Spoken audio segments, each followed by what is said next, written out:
Olá, meus pontinhos de luz.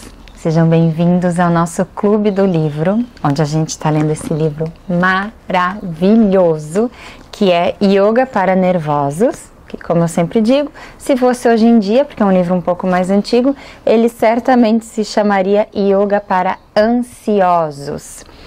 Aprenda a administrar o seu estresse e a sua ansiedade. É do professor Hermógenes.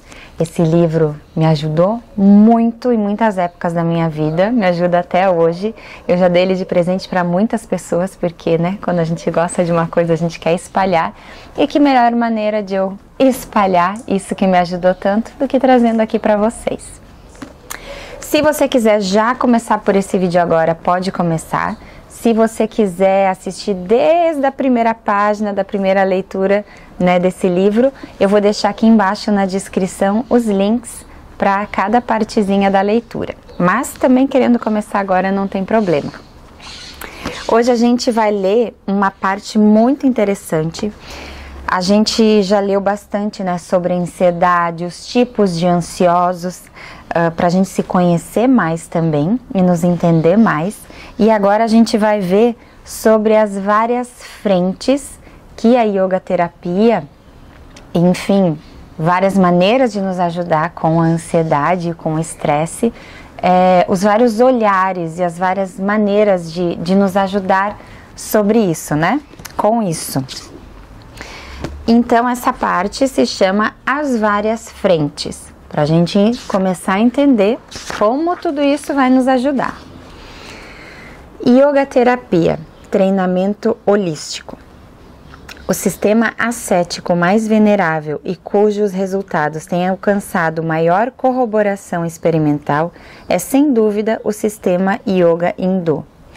Isso é uma fala de James W. Tá dito numa escritura, numa coisa que ele escreveu que chama Memories and Studies, Memórias e Estudos.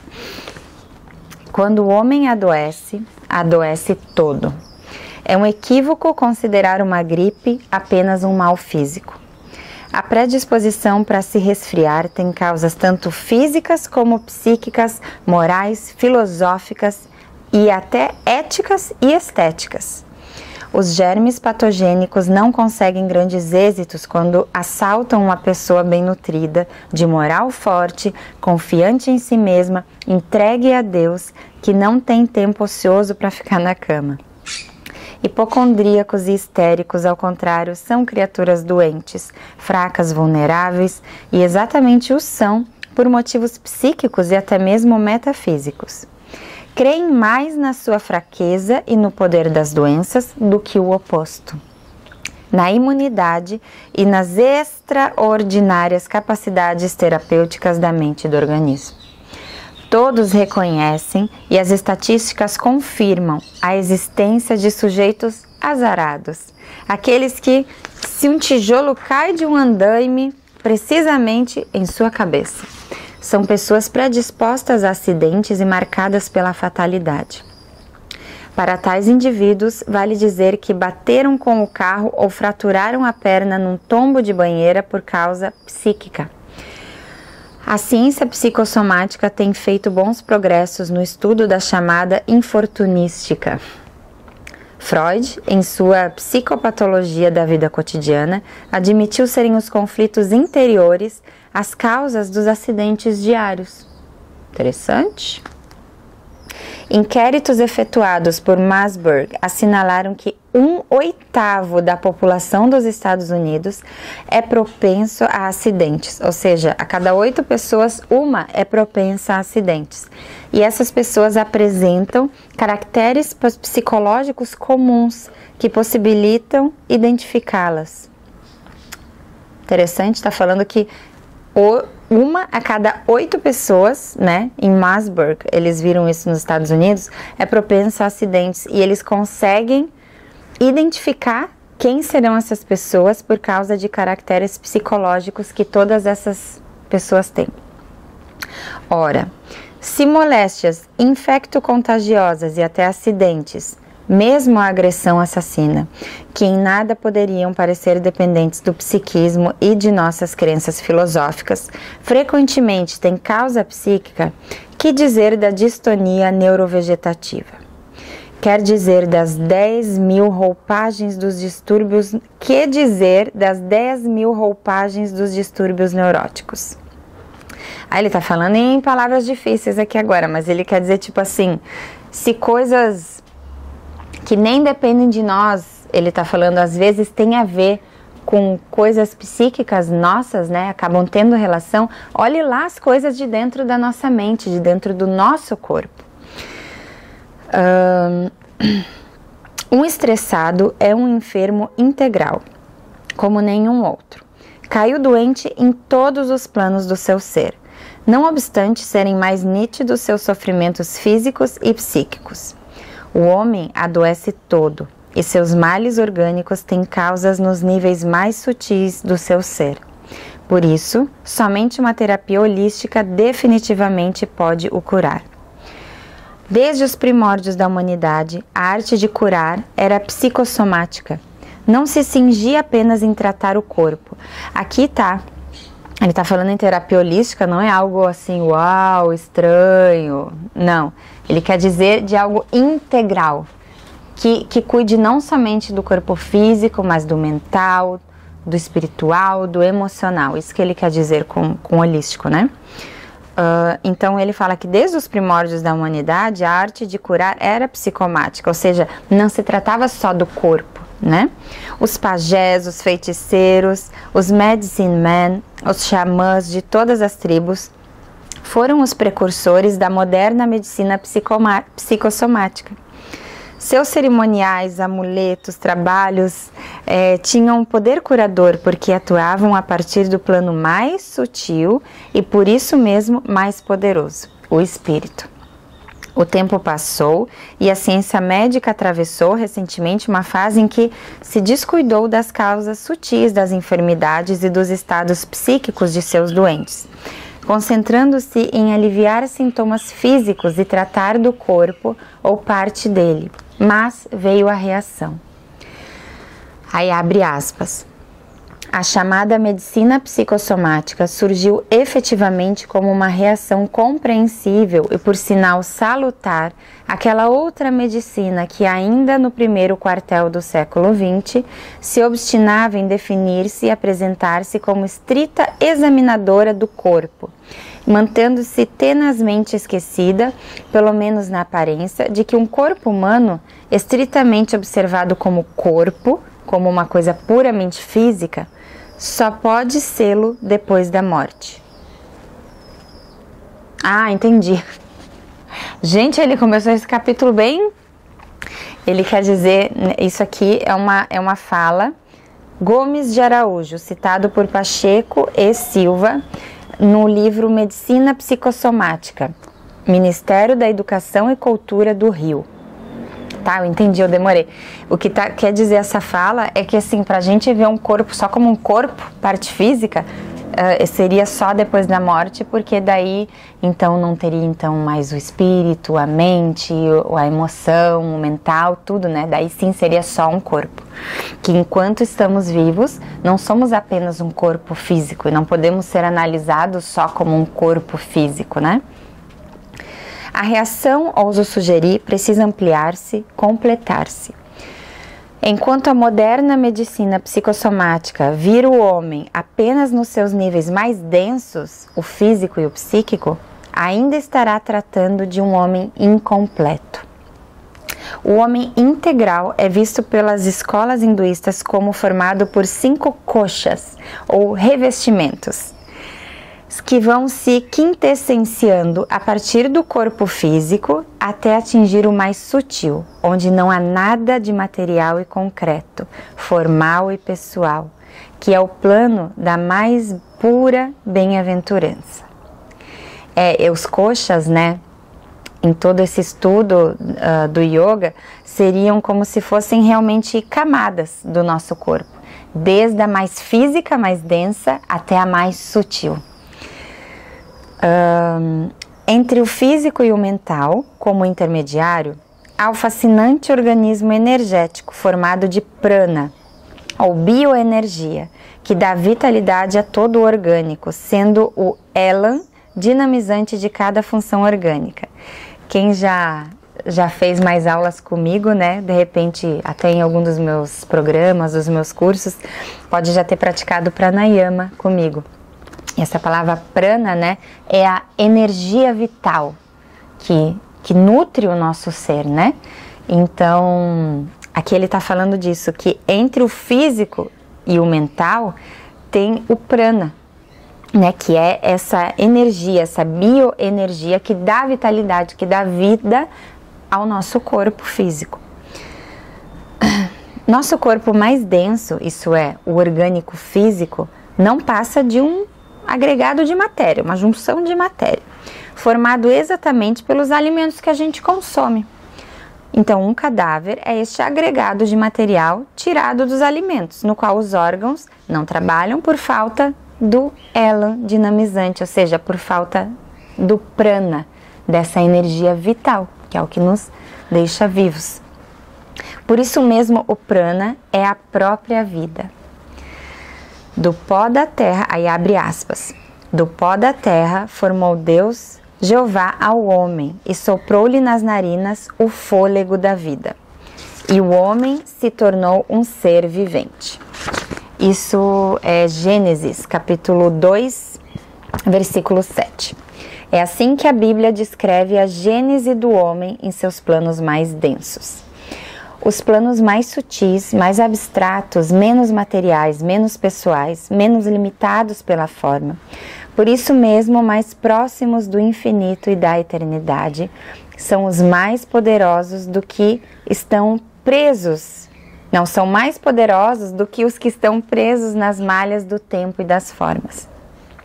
Do mesmo jeito que a fissão nuclear desprende energia incomparavelmente superior à liberada pelos fenômenos eletrônicos, e esses, por sua vez, maior do que o dos motores a vapor, as energias espirituais também são incomparavelmente superiores às mentais, que são também muito superiores às físicas. Dito isso, pode-se compreender por que uma mudança fundamental de orientação espiritual ou filosófica da nossa vida tem o fantástico poder de harmonizar e limpar a mente, bem como restaurar a normalidade orgânica com a conquista de uma saúde melhor.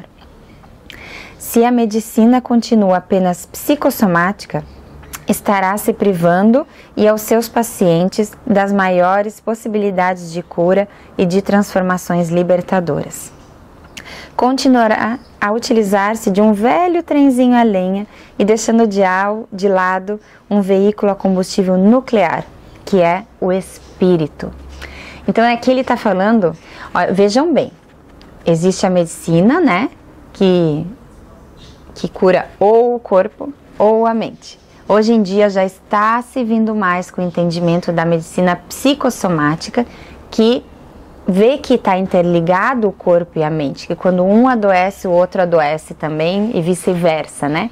E aqui ele está falando, vejam bem, hoje em dia, se falar em uma medicina psicossomática já é algo meio diferente, né? E ele aqui está falando que a psicossomática, na verdade, já deveria ter ficado para trás, já deveríamos estar muito além, porque o que ainda não é levado em conta é o espírito. A yoga terapia no tratamento dos nervosos e em qualquer tratamento não movimenta apenas os poderes, as energias e as leis do corpo, mas também e muito mais as do prana, da energia vital, da mente, da sabedoria e da bem-aventurança que são presentes, embora imperceptíveis em todo o homem. Sua eficiência não está apenas em recorrer aos planos mais profundos, sutis e abstratos, portanto mais potentes, mas também por lançar mão simultaneamente de todos os recursos, desde aqueles que a atual medicina psicossomática normalmente usa, até aqueles que ainda lhes escapam, por serem desconhecidos. É terapia integral holística, uma conquista multifrontal da saúde. Somente visando a uma compreensão melhor, vamos adiante falar isoladamente dos treinamentos e tratamentos, que vai falar logo, né, à frente lá no livro, segundo as várias frentes de ação: frente filosófica, frente moral, psíquica e somática, ou seja, física. Na prática yoga terapêutica, as várias frentes agem simultânea e sinergicamente, ou seja, ao mesmo tempo. São coexistentes, interpenetradas e cooperantes. Agem sinergicamente, uma completando e ajudando a outra. Dependendo do doente, o treinamento deve dar inicialmente mais ênfase a uma delas, mas, simultaneamente, não deixa de adicionar as demais.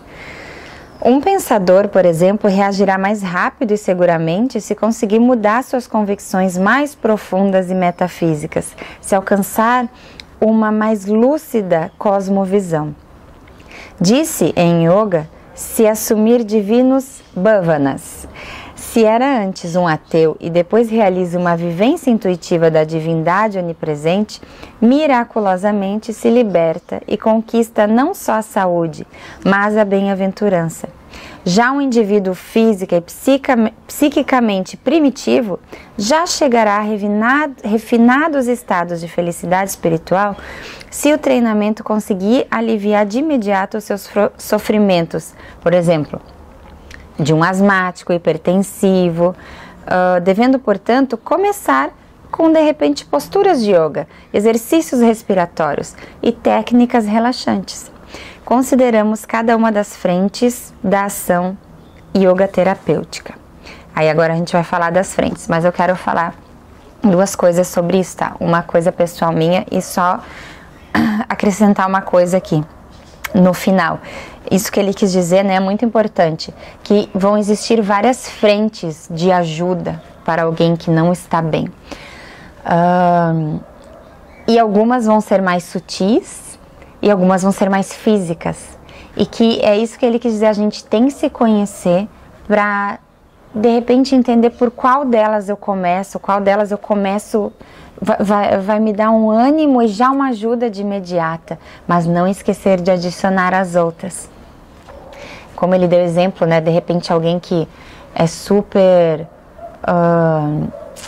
vamos dizer, talvez já faz exercício, ou super do corpo, ou às vezes bastante intelectual, né, das coisas que tem comprovação científica e tal, talvez para ele, ou que leia muito, que goste de estudar muito, talvez para ele goste de começar com algo que já é mais...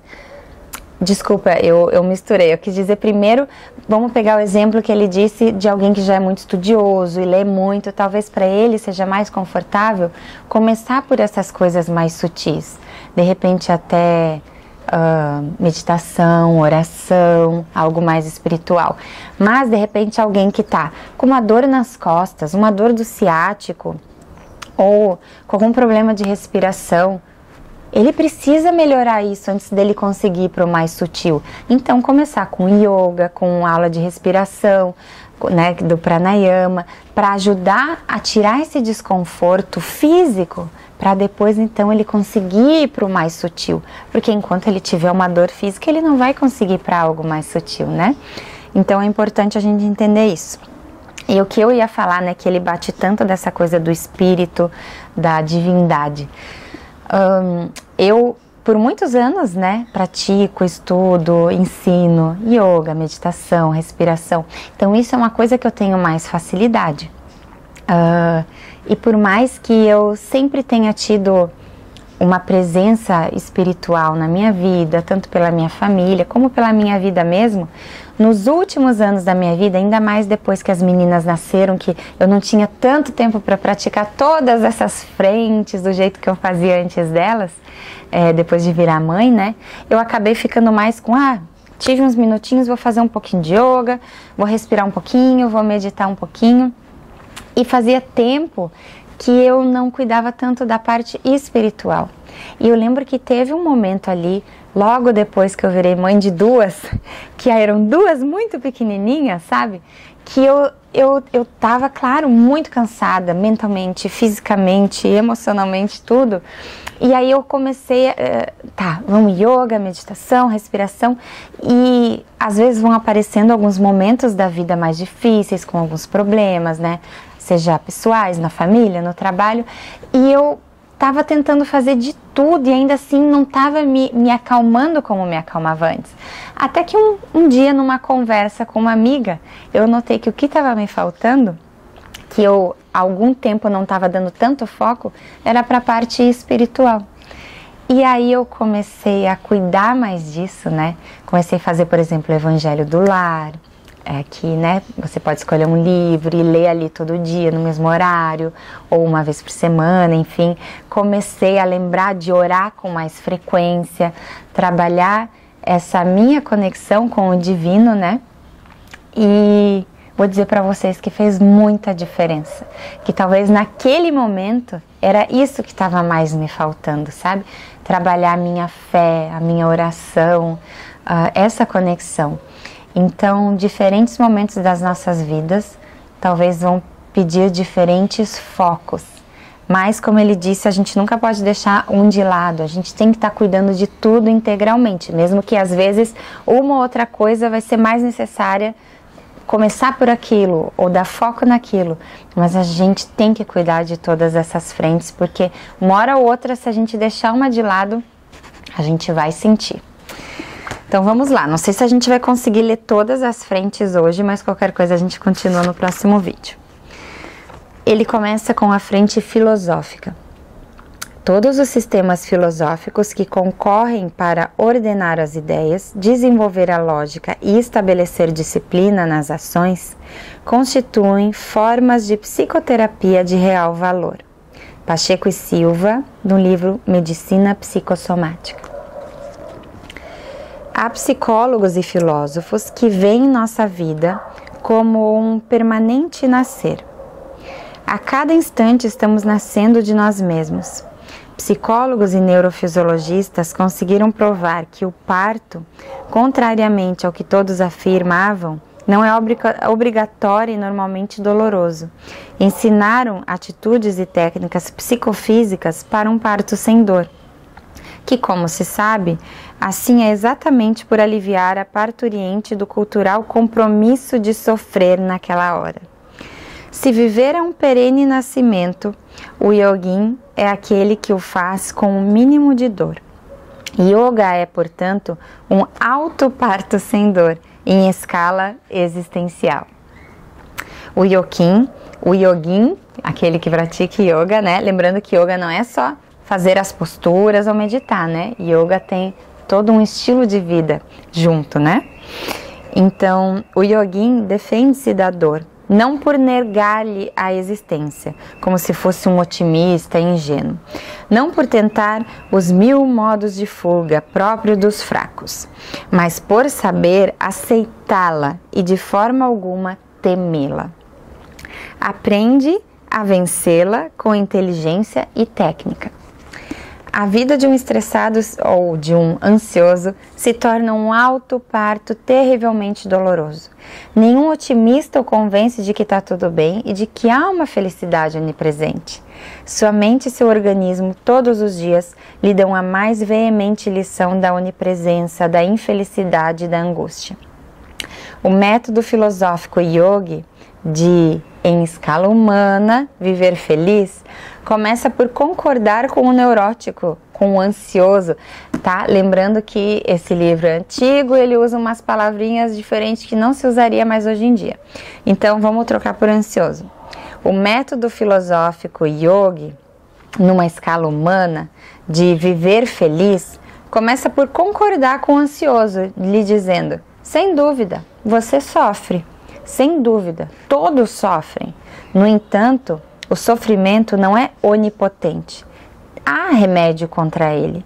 Não o remédio que até hoje todos buscam e com o qual acabou se desiludindo. O yoga lhe oferece não um processo de escape, não a efêmera anestesia dos prazeres, pelo menos o que o vulgo entende por prazer. Esse prazer manufaturado com o mesmo material de que o sofrimento é feito. O gozo material e vulgar não é eficiente antídoto para a perene dor existencial. Essa só é vencida com a realização do que é essencial, isso é, do espírito.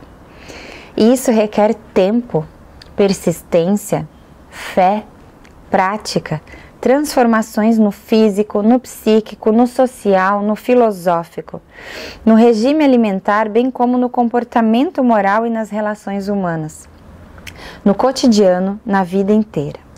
Em relação ao problema dor-prazer ou sofrimento-felicidade, os filósofos se dividem em otimistas e pessimistas.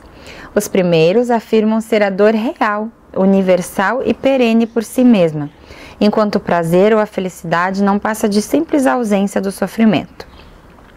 Já os otimistas, ao contrário, acham ser a dor tão somente a falta da felicidade, tal como a sombra que só existe onde falta a luz. Os primeiros veem o mundo como um desastrado desterro e, ao existir em si mesmo, um sofrer incessante e sem esperança. E nesse vale de lágrimas. Há muito mais pessimistas do que otimistas. O que mais se ouve são reclamações, lamentos e ais.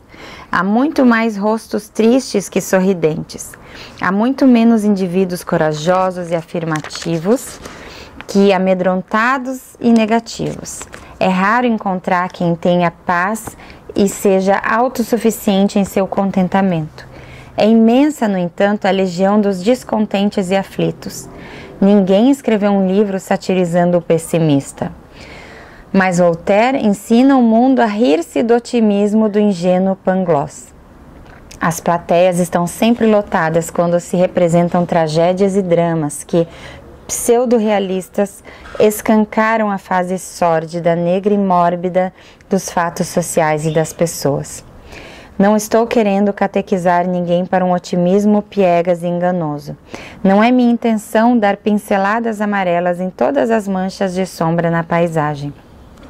A filosofia yogi poderá até ser chamada pessimista, quando mostra ser este mundo maiávico, ou seja, ilusório, feito de experiência dolorosa, concluindo que viver é conviver com a dor. A mesma filosofia pode ser chamada, no entanto, otimista, ao ensinar um remédio para a dor da existência. Há não só uma salvação, mas também uma explicação para a dor. Tanto há um modo de amenizar como de evitar o sofrimento. O yoga é, portanto, uma filosofia da realidade, nem pessimista, nem otimista. Isso é verdade. Todos os nossos professores da Índia, lá na Índia, deixavam isso mesmo claro. Às vezes a gente trazia alguma questão, você vê isso mais por esse lado ou por esse lado, né?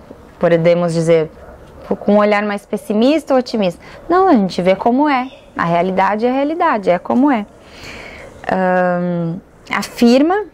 Então o yoga afirma ser a realidade em sua manifestação ilusória, feita de opostos. Tem a luz e tem a sombra, tem a alegria e tem a tristeza, a riqueza e a pobreza, a fome e a saciedade, altos e baixos, dias de sol e dias de chuva, rigor de inverno e de verão, umidade e secura, trigais e espinheiros, desertos e florestas, guerra e paz, harmonia e discórdia, berço e esquife, cair e levantar-se, ódio e amor.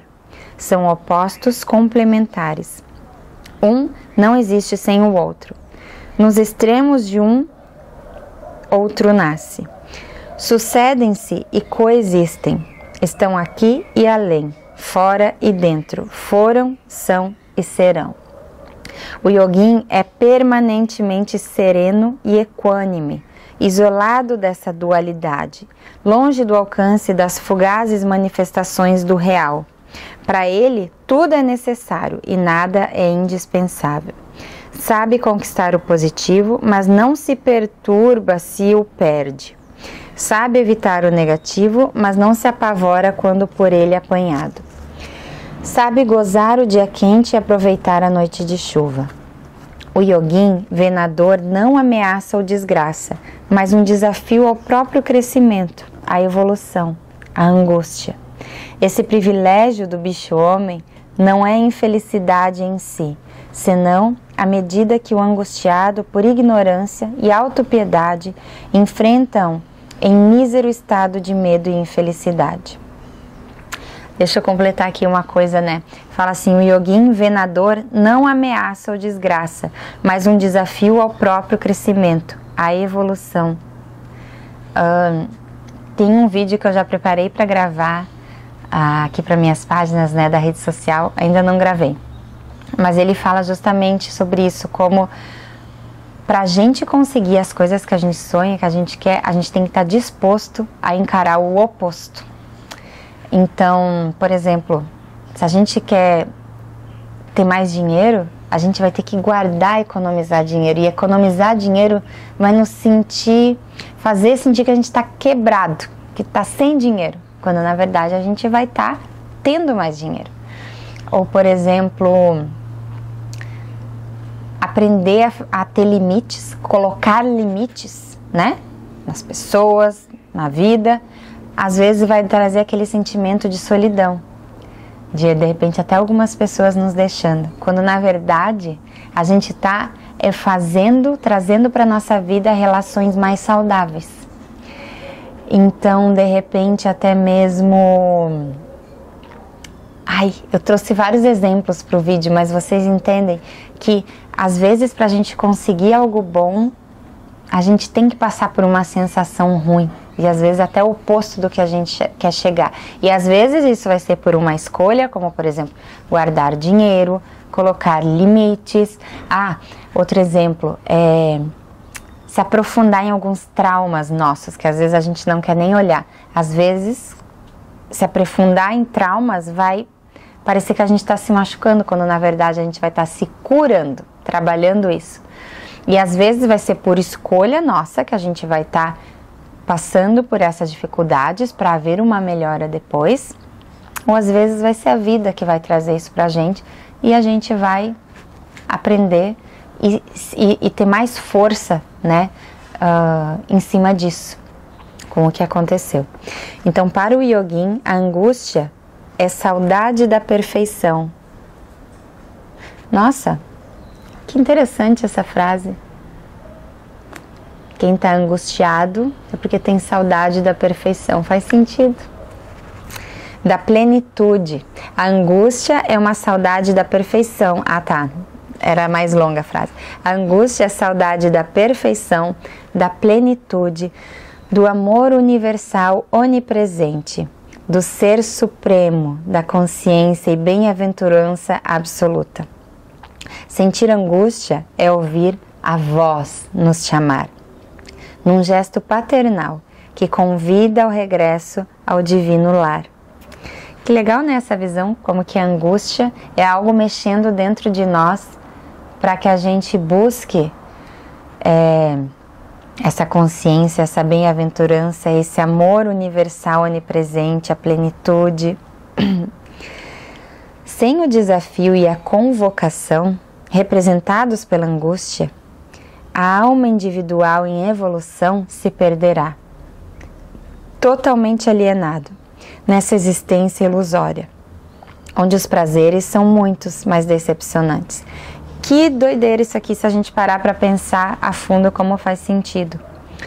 Que num mundo com tantos prazeres, se não aparecer um desafio para a gente, como ele coloca uma convocação, que são representados pela angústia, a alma individual de cada um, né, que está em evolução, ou pelo menos deveria estar, iria se perder muito facilmente. Quem, se tivesse tudo bem, tudo maravilhoso, confortável, iria buscar uma pedrinha no sapato para evoluir, né? E assim, né? Se a gente já estivesse todo mundo evoluído 100%, não precisasse aprender nada, acho que nem aqui a gente ia estar. Então isso aqui faz muito sentido, vou ler de novo.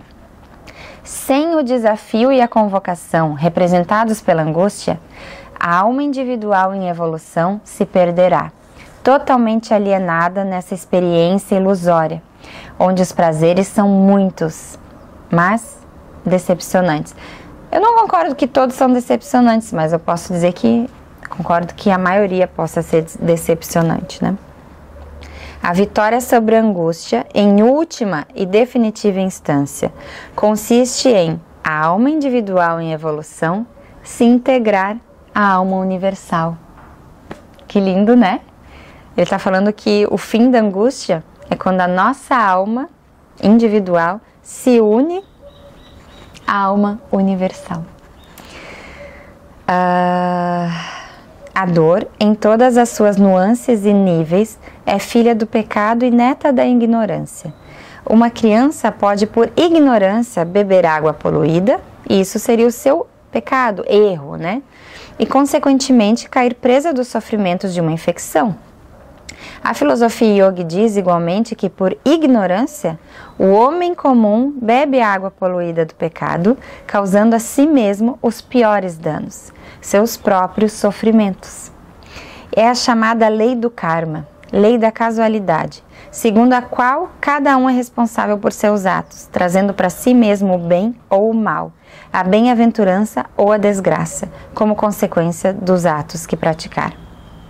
O homem peca porque é ignorante. Ele ignora a realidade de Deus. Ignora que ele e o Pai são um só.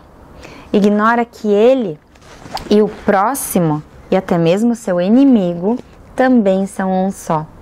Ignora a lei do karma e que ele, consequentemente, é o artífice de seu próprio destino.